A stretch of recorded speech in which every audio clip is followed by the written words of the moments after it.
Ladies and gentlemen, welcome to Ringside Wrestling Entertainment. This is Joel Perez here of Ringside Wrestling Entertainment, and today we are here to discuss with you the preview and predictions for the upcoming pay-per-view on Sunday, and it is TLC, Tables, Ladders, and Chairs. And of course, this is the Ringside Wrestling YouTube channel, and this pay-per-view, it's a pay-per-view for Monday Night Raw. Raw exclusive pay-per-view. I don't even know what to think. Usually we go into these pay-per-views with a beautiful WrestleMania-like card that we know is going to turn out like shit. And that's exactly what happened at No Mercy. No Mercy. You went into this pay-per-view with this 2 WrestleMania-worthy match card, right? And it was all built around that. Besides that, there was no other hype for that pay-per-view. And those 2 matches turned out like shit. They were underwhelming as hell. And then the match that turned out well was the Tag Team Championship matchup between Seth Rollins and Dean Ambrose versus Sheamus and Cesaro. Only thing on that show that was good. So, that was clearly a failure. And now here, we're going into this pay-per-view card with an underwhelming pay-per-view card. This is being built around the debut of The Shield, or the reunion of The Shield, right? When it really should be focused around the debut of Asuka, but really, this is WWE, so of course, a superstar with a 500-day, or however long it is, undefeated streak. Yeah, we don't care about that. It's all about The Shield. It's all about The Shield, and WWE has their reasons for that. A rant, which we will go on this preview and predictions, but there's a lot of interesting things surrounding the WWE right now, because we're going to talk about it all right here on this preview and predictions. You already know. We're talking the build, the quality of Monday Night Raw. We're talking about what I think is going to happen, what I want to happen, what this pay-per-view is all about. And we've got some extra news here, because there's news that WWE TLC and some matches on this pay-per-view might be in jeopardy. Because of an illness known as viral meningitis, which is plaguing some WWE superstars. The names I've heard is JoJo, Bray Wyatt, and Bo Dallas as of right now. And that clearly is possibly leaving the matchup in jeopardy of Finn Balor versus Bray Wyatt, and nobody knows what other WWE superstars might have it. I'm hearing various other superstars are showing symptoms of the disease in them. Now, it's not a disease that's going to kill you, but it is a disease that is going to be in your system for a couple days, and it is highly contagious from what I'm hearing. So this could be in a lot of WWE superstars, and if they are sick with this disease, they could be out of the show come this Sunday, and we might be seeing a drastically undercut show from what we were supposed to see. Now, that might actually be turning out to WWE's advantage, because, there's not a lot of things on this show that we want to see, but, really, it's very unfortunate, this situation, and we're going to be talking about it in detail. That's another thing. On top of that, we've got news for you, and that's actually going to be the title of this video, because that is the biggest thing surrounding this pay-per-view so far. But of course, we're talking all that, and before we do go into all of that, here come the plugs. I want you to do me a favor and go check out all the other content on the Ringside Wrestling YouTube channel. You already know we have been producing a lot of content this week. I think we've uploaded a video every day of the week. Every day of the week so far this week. On Monday, we had My Career Mode episode number 1 going up. And, of course, your Monday Night Raw review. So if you missed Monday Night Raw, the go-home show to this very show that we've seen, Kane returning to the WWE, make sure to go check that out. And, of course, My Career Mode episode number 1, very exciting stuff right there. On Tuesday, we uploaded 2 videos right there. It was Nia Jax, and her leaving the WWE, taking a leave of absence, is what I'm hearing now. But what I was hearing before, when I was recording that video, is that it was due to creative issues, and we go on a well-needed rant, even if that's not the reason why Nia Jax left. We go on a rant on the creative direction of the women's division and a little bit the cruiserweight division on WWE and how it needs to be changed, and superstars are leaving because of that, the fact. So if that hasn't already awakened in them, there you go. So that's another thing we're talking about on Tuesday. On Tuesday, we were also talking about Smackdown Live, Jinder Mahal proposing the challenge to Brock Lesnar that makes everybody collectively want to kill themselves, and it is because the main event of Survivor Series. I actually tweeted about that. I tweeted about that on Twitter, right? I said, Jinder Mahal cut a good promo. Probably the best promo he's cut since winning the six-pack challenge for that WWE Championship. But there's no way in hell I want to see Brock Lesnar versus Jinder Mahal at Survivor Series. That sounds atrocious.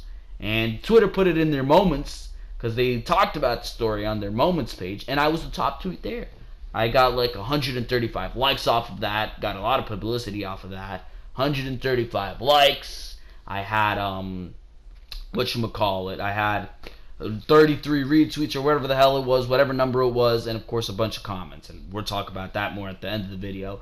But, I mean, SmackDown Live review went up on Tuesday. So many other things. On Wednesday, My Career Mode episode number 2.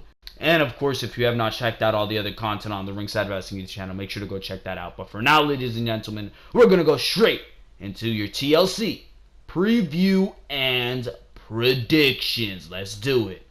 And like we always start here, we're going to be talking about the quality of Monday Night Raw and pretty much the build to this entire pay-per-view. And we're kind of going to transition that into the talk about this viral meningitis. But, of course, ladies and gentlemen, the build and the quality of Monday Night Raw. Now, Monday Night Raw hasn't been very good. As a matter of fact, WWE television, of course, disregarding NXT, which has been absolutely fantastic and has been absolutely fantastic for God knows how long now. But, I mean, for the exception of NXT, WWE television has been absolute garbage. And this Shield reunion, which is the biggest thing WWE has on their minds right now, is already showing the holes. Everybody has been jumping on this bandwagon, and I don't blame you for that. It's exciting. It is exciting. I'm not going to blame you for that. It is exciting to see the Shield, who was once so great in the WWE, doing fantastic things, really filling in those gaps for the losses WWE was taking at the time. You had CM Punk leaving the WWE, who was pretty much their biggest star at that time. Of course, disregarding John Cena. You had Daniel Bryan injured, I believe, at that time. So the Shield was really holding down the fort in that summer of 2014, around when they broke up. They were really holding down the fort at that time, and they were fantastic. They were fantastic. They were on fire, was the Shield. And I know it's exciting to see them get back together, but WWE has clearly done this under false circumstances. And the reason that they have put the Shield back together is clearly no reason that I want to see the Shield get back together for. And I'm sure that if you knew the reason, which if you are in favor of this, you probably don't, unless you just have no brain, which at that point I really don't know what to tell you. But the reason WWE is putting the Shield back together is actually two reasons.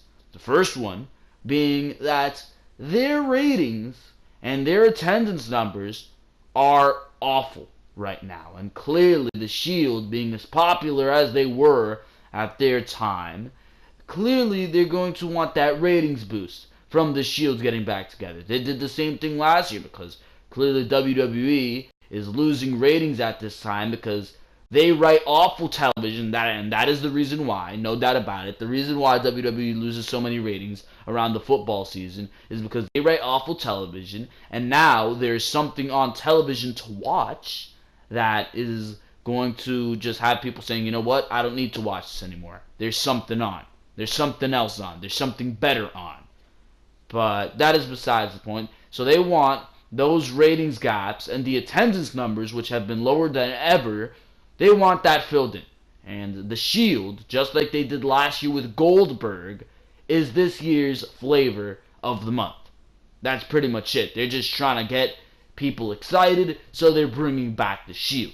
The other reason is Roman Reigns. And it's always this reason. They're always trying to give Roman Reigns a peg to get over. It always seems like WWE's trying to do that. They're always giving him something. oh, Roman Reigns isn't getting over, oh, John Cena is burying him on the mic. Let Roman Reigns curse. Give him that crutch. Let him curse. Oh, Roman Reigns isn't getting over, people are booing him in the Royal Rumble. Send The Rock out there. Have The Rock raise his hand. Oh, Roman Reigns isn't legitimate enough for the people. Let him beat this guy, The Undertaker. Let him beat Triple H. Let him beat John Cena. Let him beat Bray Wyatt. Let him beat AJ Styles. Let's assemble a whole faction of the League of Nations for this guy to tear down. I mean, it's just so many things this guy has been handed, and WWE, it seems like, will do anything to get this guy over, to get this guy to the point where they want him to be. And the problem with that is that, sure, maybe the first or second year that you were trying this Roman Reigns experiment, sure, you can try it.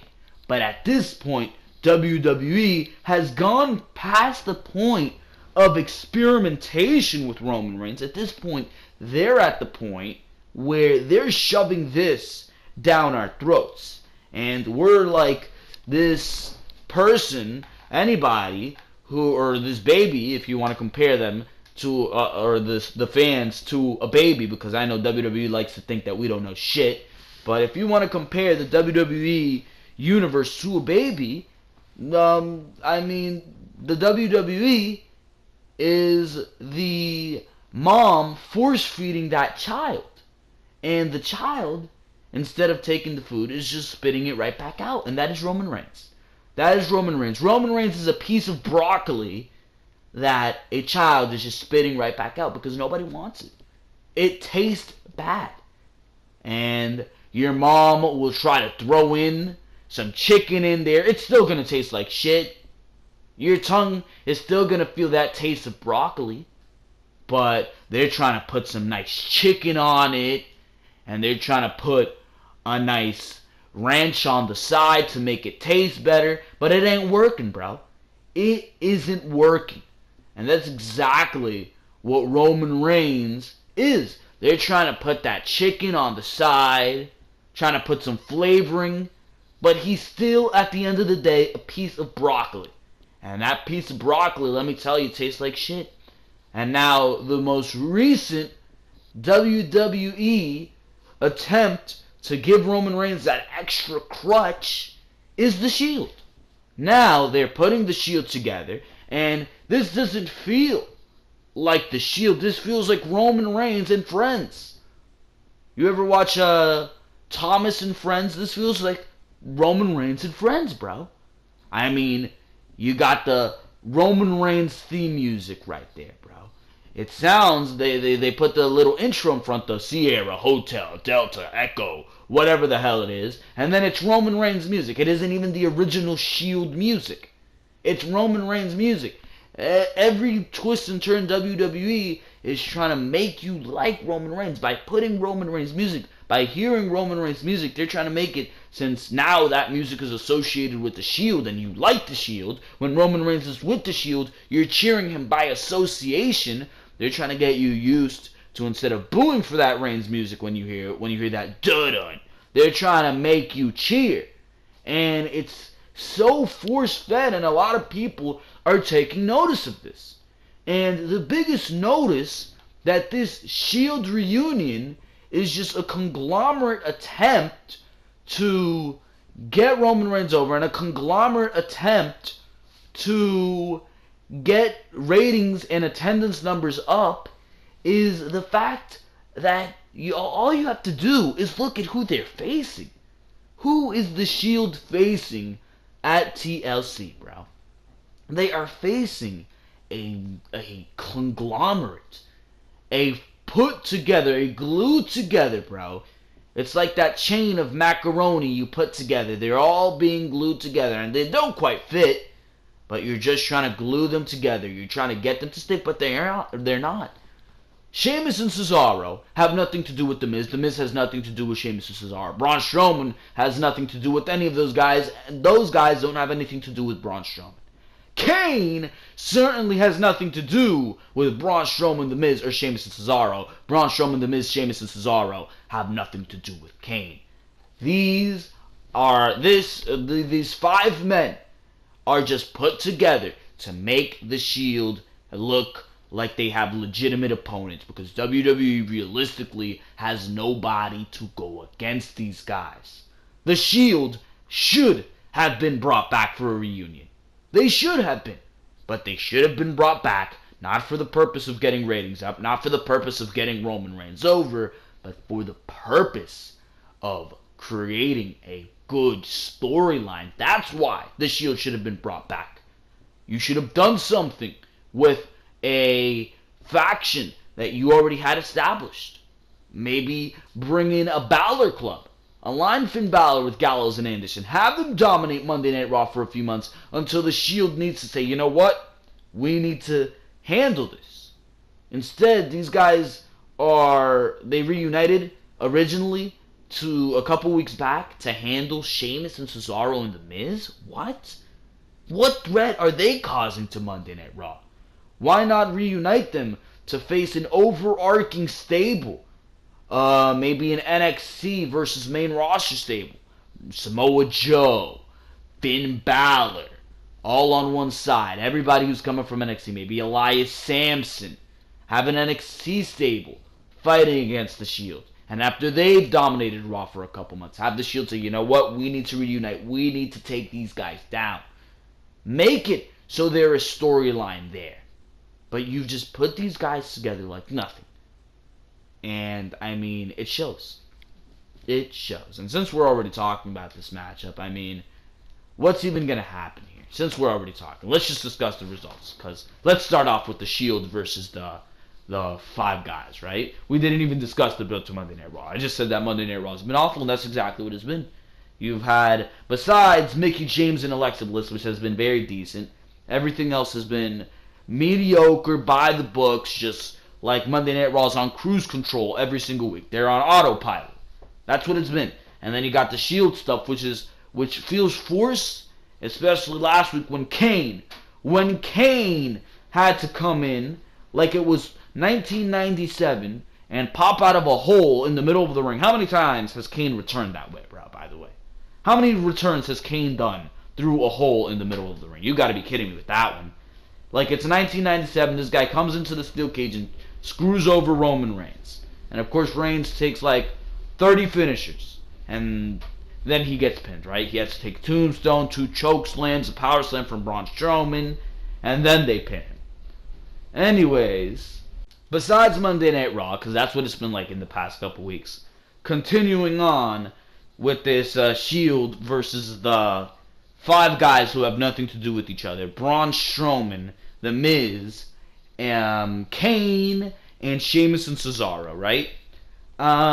What's going to be the result in this matchup? Because I really am mind-boggled to how they're going to go about this. The Shield is going to be 5 guys where realistically they shouldn't be able to handle that. And you know they're going to win. Why would the Shield reunite to lose on their reunion? What sense does that make to anybody? It just doesn't make sense. And clearly WWE is going to go the route where the Shield wins. Clearly they're trying to make the odds insurmountable, so when they do surmount those odds, it looks believable and it looks like the Shield is back. The same dominating Shield that we seen years ago, but only even better because they beat this 5 guys. But when you think about it, really, that's not a logical booking decision by the WWE.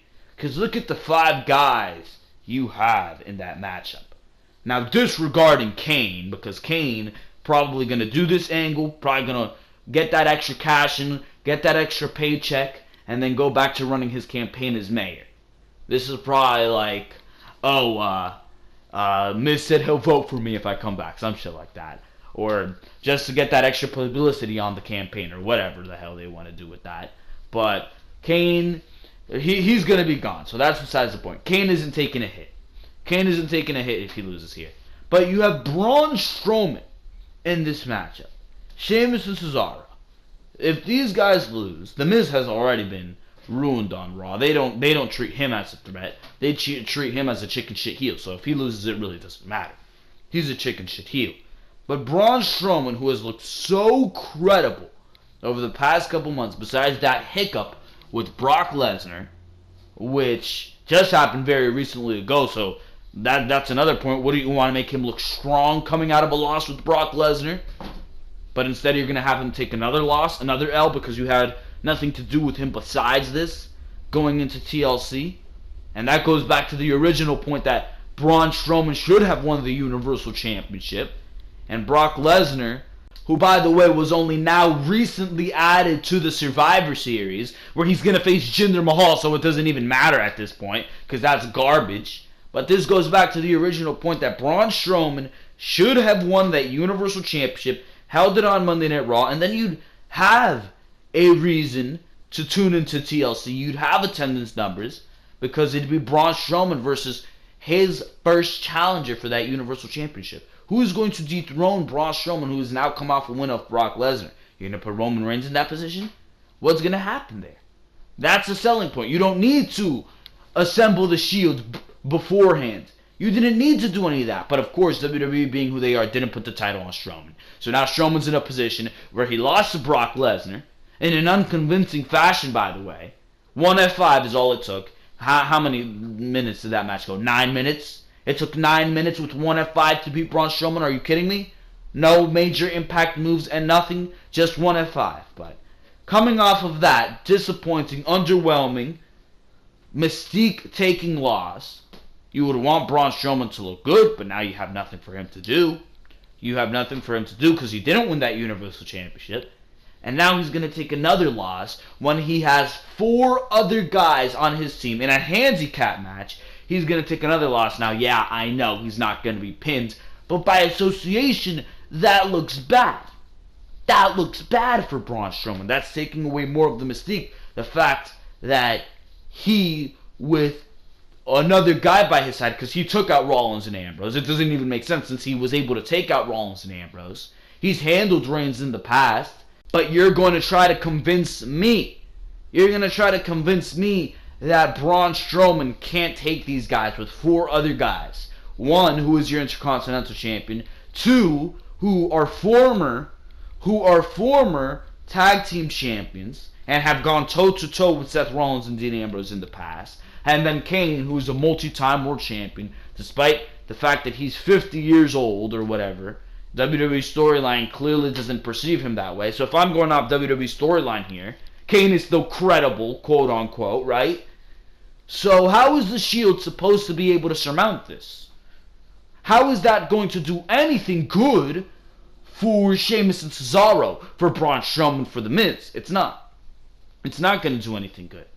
But this is where WWE's agenda comes in, and this is where the bullshit comes in, and this is where that force-fed garbage, that broccoli that's being force-fed but you don't want it, comes in, because WWE will do anything to get Roman Reigns over. And if it means giving him this big win over 5 guys, 4 of those guys who are going to take a hit in credibility due to this loss, mostly Braun Strowman, 4 of those guys who are going to take a hit, but it's okay because Roman Reigns is going to look good, right? That's garbage. That's garbage. Clearly the Shield is going to win this matchup. And you could have at least made it alright by having Braun Strowman, The Miz, and Sheamus and Cesaro. At least then it's a little bit more. But now you have Kane on top of that. Matter of fact, if it were up to me, it would have been Braun Strowman, Sheamus, and Cesaro. That's it. The Miz can defend the Intercontinental Championship, which is another issue. The Intercontinental Championship is not being defended on the show. The Tag Team Championships are not being defended on this show. That is an issue. That is an issue. The only championship you have being defended on the show, I believe, is the Women's Championship. I don't even think, or the Cruiserweight Championship, that's the other one. But the Cruiserweight Championship is worth less than shit. So, I mean, where do you even go from there? So you have 2 titles being defended on the show. Lesnar's off TV, and Tag Team titles and Intercontinental title is in the Shield matchup. So what type of clusterfuck do you have over here? And that just shows how WWE is throwing everything to the sidelines in order to get this shit in. And it's clearly forced. It's clearly being assembled week by week because WWE has this agenda.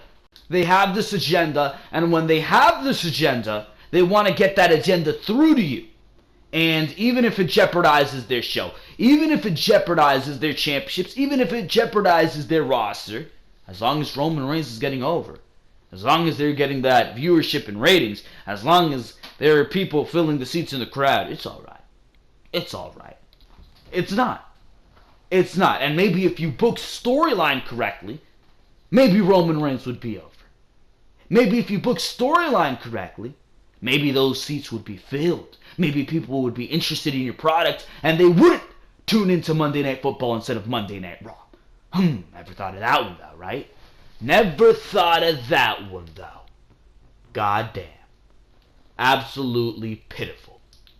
For now though, ladies and gentlemen, let's move on to this story on viral meningitis. And apparently, Bo Dallas, Bray Wyatt, and JoJo are infected with this disease, and that puts in jeopardy clearly the Finn Balor versus Bray Wyatt match at this pay-per-view, and it could put other matches in jeopardy as well, because this disease apparently spreads very, very quickly.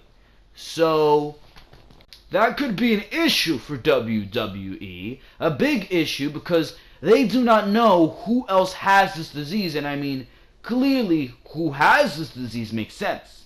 It makes sense who has this disease, because Bo Dallas is clearly Bray Wyatt's brother. Clearly Bray Wyatt has relation with JoJo. So something, well, clearly he cheated on his wife with JoJo if you paid attention to that story, which is bullshit. Bray Wyatt's a scumbag for that, but that's besides the point. We're not discussing that story right now. But clearly, if JoJo has it, she clearly got it from Bray Wyatt, and Bray Wyatt was clearly making contact with Bo Dallas, who is his brother.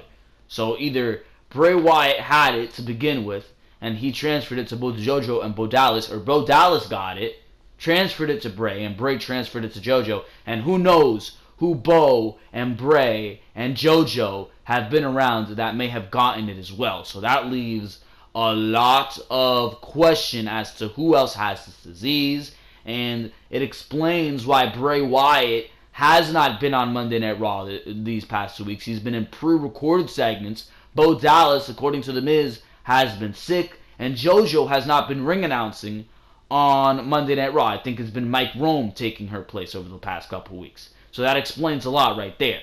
There were rumors going around that Bo Dallas and Bray Wyatt had also left. The viral meningitis explains it.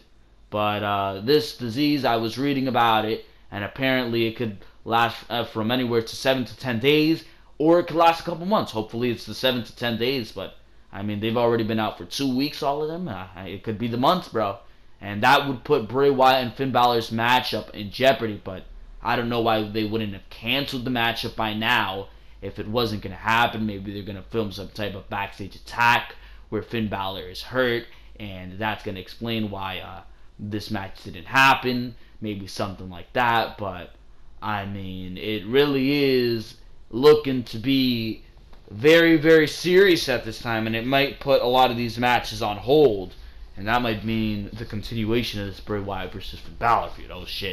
Oh shit, nobody wants to see that one, but I mean, this is very serious, and it's very unfortunate, and it could put a lot of these matches in jeopardy, that in a way that you really don't want these matches to be in jeopardy.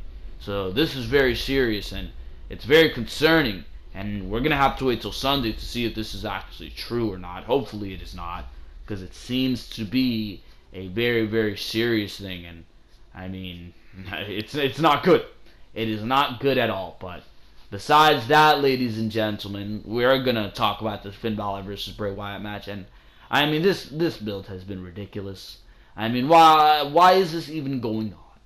Why is this even going on, bro? From the beginning, that was my question. I still don't have an answer. But now, they're playing this off of this Bray Wyatt Sister Abigail garbage, and Finn Balor bringing out his demon again. So Finn Balor has already beaten Bray Wyatt as the man. He's already beaten Bray Wyatt as the demon. And now this is happening again because Bray Wyatt's now going to be Sister Abigail, and he thinks he can beat Finn Balor as Sister Abigail. So Bray Wyatt is going to be playing the role of Sister Abigail. It's not going to be a woman by his side. There's no female on the roster, which I think is a mistake. You could have done some great stuff, some great visual work with an actual female. It would actually give a reason for Bray Wyatt to win. He can get those dirty wins. He can do a lot better. As you can book the Bray Wyatt character a lot better. But of course not. Bray Wyatt is going to be like the fucking counteract to the Demon with the Sister Abigail character. That is what the Sister Abigail is apparently going to be. And you already seen what she looks like on Raw with the drag over her face. And then you got fucking Finn Balor with an orange and white face painted demon on Monday Night Raw. Fucking demon who we seen flashing in and out of the promo, trying to make it look creepy. Why? Because it's October, Halloween? Bray Wyatt looking like a goddamn candy corn, bro. Are you going to take me trick-or-treating? My God. Absolutely ridiculous. Instead of giving Bray Wyatt a female, you once again undercut. Instead of doing the correct thing and finally giving Bray Wyatt something, that one thing left, that one mystique that was still left about Bray Wyatt's character and Sister Abigail, instead of putting that and portraying that on television, you gave that up. And now it's going to be trash. Now it's going to fall flat, and I don't even know who's going to win this matchup. Before, you were thinking it was going to be Finn Balor, because you're not going to give Finn Balor a loss, because you were thinking that he was going to go into Survivor Series against Brock Lesnar, challenging for that Universal Championship, but that doesn't even seem to be the case. That does not even seem to be the case, because now it seems Brock Lesnar is going to go one-on-one with the modern-day failure Raha. So I don't even know where they're going with that one.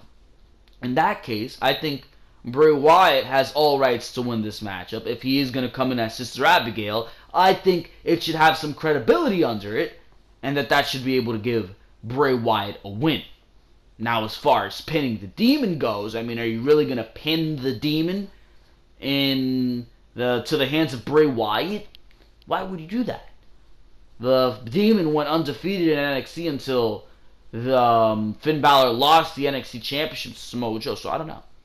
I don't know what WWE wants to do here, but quite honestly, I don't care. This feud has been absolutely ridiculous. With the fucking Halloween theme bullshit. It's just not fucking getting. It's not connecting. It's not cool. It's not giving me that feeling that I'm interested. And I'm sure all of you feel the same. So whoever wins, I don't even care. My pick is Bray Wyatt. There you go. We go to a matchup that I actually do have some interest in, and it is Mickie James versus Alexa Bliss. This feud has been built to very, very well. Mickie James is very good on the mic. She's very good in the ring too, which leads me to ask the question, why WWE has sidelined Mickie James for all these months, and it's not until now on Monday Night Raw that she's finally being put in the limelight, and now she's being put in the limelight, and she's doing a damn good job. She's taking this opportunity, and she's making it her own. Damn. She's been great on the mic with Alexa Bliss. Alexa Bliss, no doubt about it, is great on the microphone. But Mickie James has proved how great on the microphone she is. And clearly she's going to put on a damn good matchup with Alexa Bliss. I'm excited for this matchup. You've built this around the disrespect of Alexa Bliss, calling Mickie James an old woman. And Mickie James has actually insulted Alexa Bliss. Now, clearly, there's that PG bullshit where she called Alexa Bliss a sugar butt or some shit like that. Some garbage. But there was another one where Alexa Bliss left Depends in Mickie James' locker room. That was cool. There was a week where Mickie James was insulting Alexa Bliss's breast size. It's cool. It's cool what they've done. And they've built this women's championship feud off of promos. I don't know why they don't do that more in WWE. Now, there have been some faults, like the tag team matchup that we had last week, where Mickie James pinned Alexa Bliss, your women's champion, 50-50 booking, because clearly Alexa Bliss is going to retain the championship here. She's losing that title to Asuka. Now, if you want to give Mickie James the title, I wouldn't be against that, because Mickie James has done great work, and I'd like to see her be a 7-time women's champion. But I really don't like the goddamn title changes, so in that case, no. I think Asuka is going to defeat Emma, which that should lead us right into the Asuka matchup. So I think Alexa Bliss is going to win her matchup with Mickie James, and I think that's going to be a very, very good matchup. And then that leads us straight into Asuka versus Emma. And by the way, there's 3 women's matches on this show, by the way. You got Sasha Banks and Alicia Fox on the pre-show, which I'm not even going to discuss because that's ridiculous. What the hell? I don't talk about pre-show matches. Pre-show matches are thrown together garbage. Anyways, Asuka debuting on the show. Clearly, should be one of the biggest focuses of the show, but WWE's booking this show, so Asuka debuting on the show really doesn't matter. The undefeated Empress of Tomorrow really doesn't matter. But she's debuting against Emma, and one thing that pissed me off about the build to this one is that all the women were lining up to face Asuka. Wouldn't you be scared to face Asuka? Why are all these women all of a sudden brave and they want to face Asuka? You don't want to face Asuka. Have you seen her work in NXT? Goddamn. And Emma won a fatal 5-way to get into this matchup with Asuka. And I mean, I like it. I like that Emma was the one chosen. The matches that Emma and Asuka had on NXT TakeOver London to be specific, were absolutely amazing. Amazing matches. Some of the best women's matches we've had in this women's revolution or evolution or whatever the hell they're calling it with Emma and Asuka. So are they going to do the same? Probably not. Probably not. I wish they would make Emma look at least somewhat convincing here that she can maybe a little bit beat Asuka.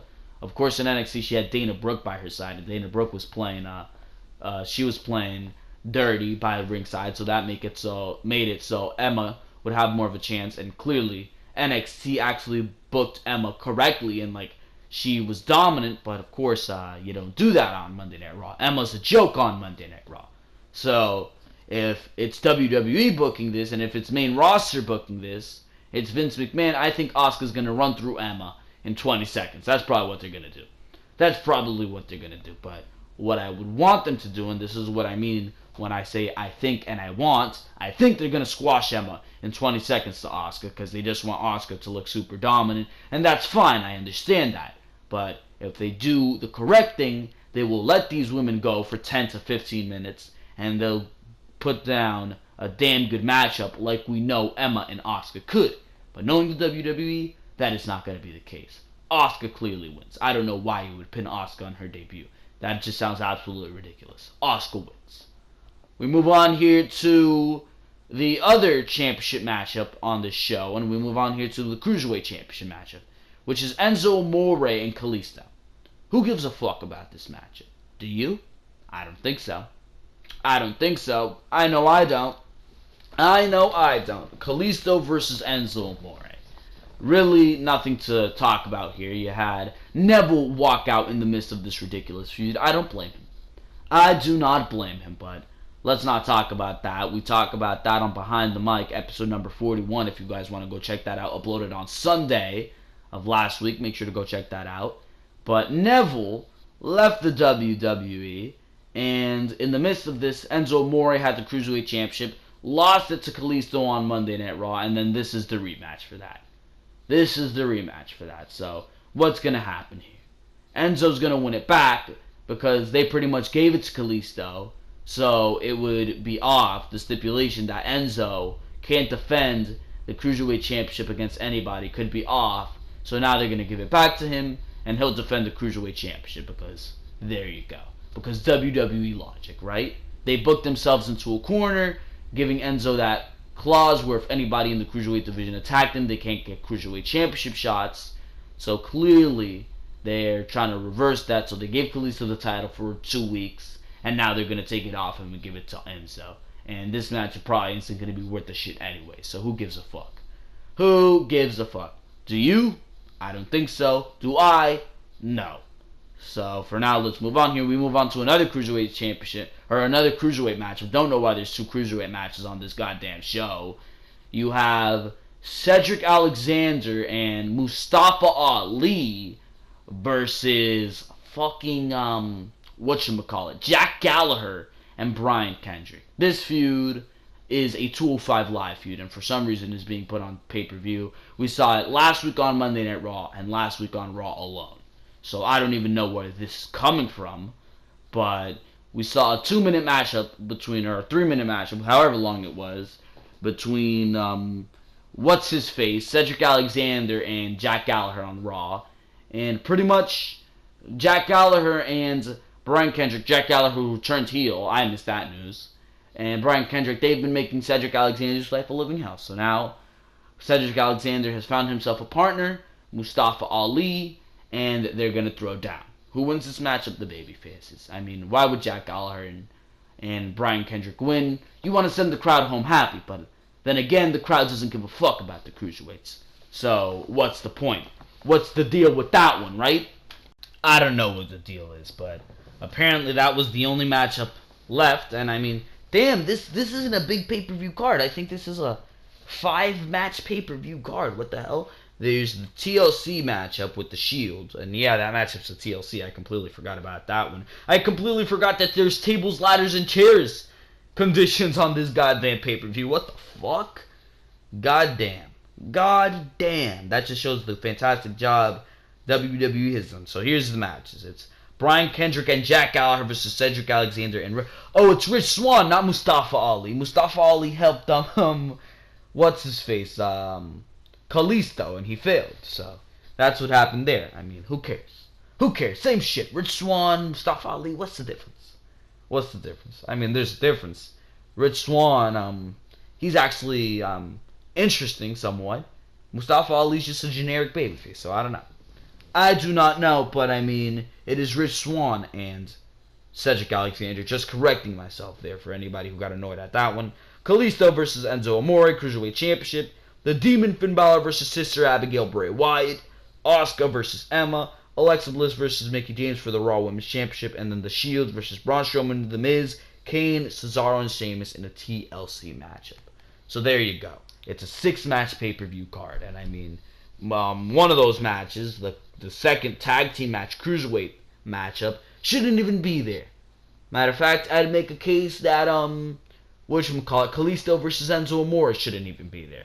But I mean, that's the show. That's the show WWE has assembled. I mean, not really a good match card. Usually these pay-per-views would come in, WWE has assembled a match card worthy of a Big 4 pay-per-view, but it's probably going to suck. This time, they've assembled a match card that sucks, and it's probably going to suck. So, I mean, look at that. They finally assembled the match card fitting of what the pay-per-view is finally going to be. So, I mean, there you go. But for now, ladies and gentlemen, this has been your TLC preview and predictions. I hope you enjoyed each and every single thing that you heard here talking TLC. I hope you guys agreed with my opinions, but if you didn't, there's a comment section. Let your opinions be known in the comment section below. So make sure to comment what you think is going to happen on the TLC pay-per-view, and I'll be sure to respond. I always respond to my comments, and I'll see what you guys think about TLC going into this pay-per-view, because your opinion matters as well when it is actually a valid and logical reasoning. I actually tweeted about Jinder Mahal the other day, and Twitter actually put me on their moments. They put me on their moments, and that's what got like 135 likes, 35 retweets, whatever the hell it was, and a bunch of comments, and then there's that one reply of the guy who's like, if you don't like it, why don't you just stop watching? Like, listen, bro.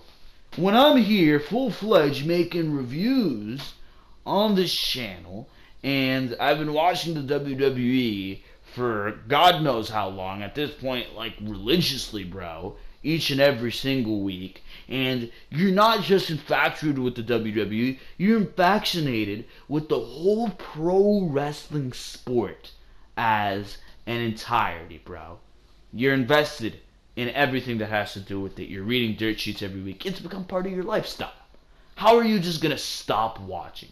Now, it's different strokes for different folks, and I understand that, but you can't tell me to stop watching, bro. I'm clearly not going to do that, and think whatever you may, but it's just not going to happen. I'm here to relay this to you, and if you want to stop watching, you know what, better for me. You'll come on here, you'll watch me, and you'll know what's going on the sidelines. You will know if it's good, you will know if it's bad, because I'm telling it to you straight up. And that's what I'm offering right here on the Ringside Wrestling YouTube channel. So you know what? Let's plug that into something. Make sure to subscribe to the Ringside Wrestling YouTube channel for that reason that I just mentioned to you right there. So there you go, ladies and gentlemen. That is your TLC preview and prediction. So if you haven't subscribed to the Ringside Wrestling YouTube channel, don't know what you're waiting for. Raw reviews, Smackdown reviews, pay-per-view reviews, behind the mic each and every single week on Saturday, Sunday sometimes, because, I mean, things get busy around here. Preview and predictions for pay-per-views like you're watching right now. Reviews of NXT TakeOver specials, WWE 2K18, my career in full-fledged Universe mode. I'm still trying to work that out, see how I'm going to do that, find time to do that, when I'm going to do it. Universe mode for WWE 2K18 is coming, however, so make sure to expect that and so much more right here on the Ringside Wrestling YouTube channel, because for now, this has been Joel Perez of Ringside Wrestling Entertainment. Make sure to subscribe, make sure to like, make sure to comment. And for now, I am out of here. Thank you very, very much for watching this video. I will see you all tomorrow on Friday for your My Career Mode, episode number 3.